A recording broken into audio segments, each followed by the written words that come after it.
नमस्कार, हेडलाइंस बिहार देख रहे हैं आप। मैं हूं आपके साथ प्रियांक सौरभ। बिहार सरकार में पूर्व मंत्री श्याम रजक पिछले दिनों जेडीयू से निकलकर आरजेडी में शामिल हो गए, लेकिन आरजेडी में शामिल होते ही वो नीतीश कुमार पर खूब प्रहार कर रहे हैं। एक बार फिर से उन्होंने आज जोरदार प्रहार किया है, कई बड़े आरोप भी लगाए हैं। पहले आप सुनिए श्याम रजक पत्रकारों से बातचीत के दौरान क्या कुछ कह रहे हैं।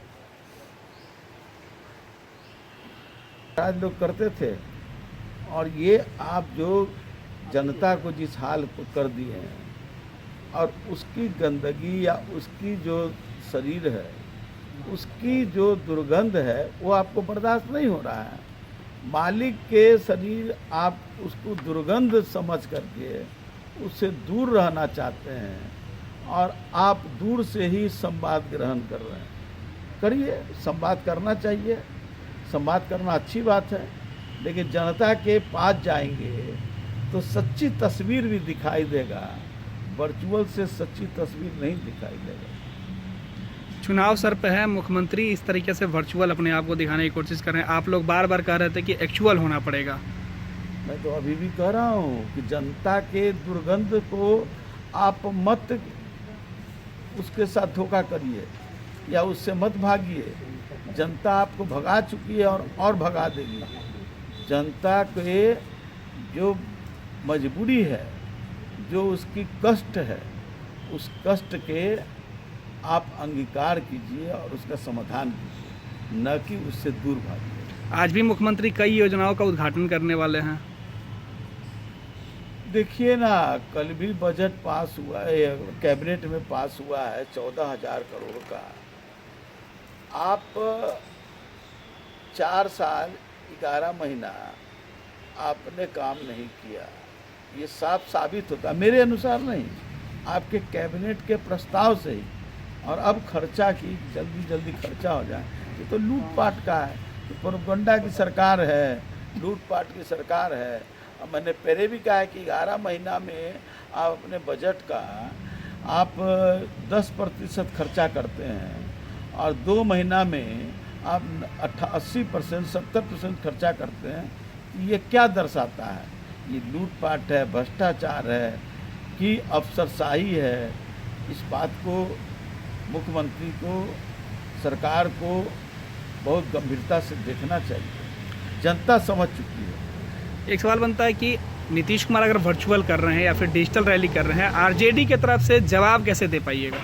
हमारा कार्यकर्ता गांव-गांव में है, हर टोले में है और हम लोग हर लोगों से डायरेक्ट संबंध स्थापित करके और उनके साथ हैं। वैसे इस राज्य का युवा, इस राज्य का पिछड़ा, दलित, अक़लियत,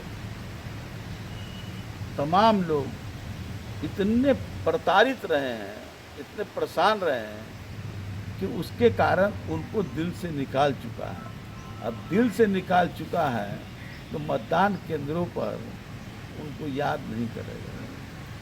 सरकार के करोड़ों रुपए खर्च होने जा रहे हैं। चुनाव के ठीक पहले ट्रांसफ़र पोस्टिंग भी बड़े पैमाने पे किए जा रहे हैं। अब डिजिटली जो फंड है वो लग रहा है, एक तरफ उद्घाटन का झांसा दिया जा रहा है। लोगों का कहना है कि इस बार केवल नीतीश कुमार को पिछले 4.5 सालों में नहीं दिखा और चुनाव सर पे तो तमाम योजनाएं क्यों दिख रही हैं? अधूरे कामों का उद्घाटन हमको आश्चर्य लगता है। कई साल पहले आपको बीटा सरमेरा रोड का शिलान्यास हुआ था और हुआ था कि 1 साल से 2 साल के अंदर इसका उद्घाटन करेंगे। अभी भी किए हैं तो बीटा से डुमरी तक किए हैं। डुमरी से सरमेरा अभी बना भी नहीं है और वो भी जो बना है डुमरी तक, तो डुमरी के लोगों का, उसके आगे वाले लोगों को पुल नहीं रहने के कारण और परेशानी होगी। तो एक तो अधूरा चीज़ों का आपने उद्घाटन कर दिया। ऐसा एक उदाहरण नहीं, सैकड़ों उदाहरण है। तो आप करिए, जनता आपको समझ चुकी है और जनता आपको एहसास कर चुकी है। तो आपने सुना, श्याम रजक हैं, हाल ही में आरजेडी में शामिल हुए हैं। बिहार सरकार में मंत्री भी थे, लेकिन अब उन्होंने पार्टी से और पद से इस्तीफा देकर आरजेडी का दामन थाम लिया है। तो अब वो लगातार सरकार को कोस रहे हैं, सरकार पर कई गंभीर आरोप लगा रहे हैं। तमाम मामलों को लेकर उन्होंने सरकार को घेरा है। देखने वाली बात होगी कि इन सब मामलों को लेकर सत्ता पक्ष से क्या कुछ प्रतिक्रियाएं आती है। अब बढ़ रहे हेडलाइंस बिहार के साथ। अगर आपने अब तक हमारे चैनल को सब्सक्राइब नहीं किया है तो जल्द सब्सक्राइब कर ले। धन्यवाद।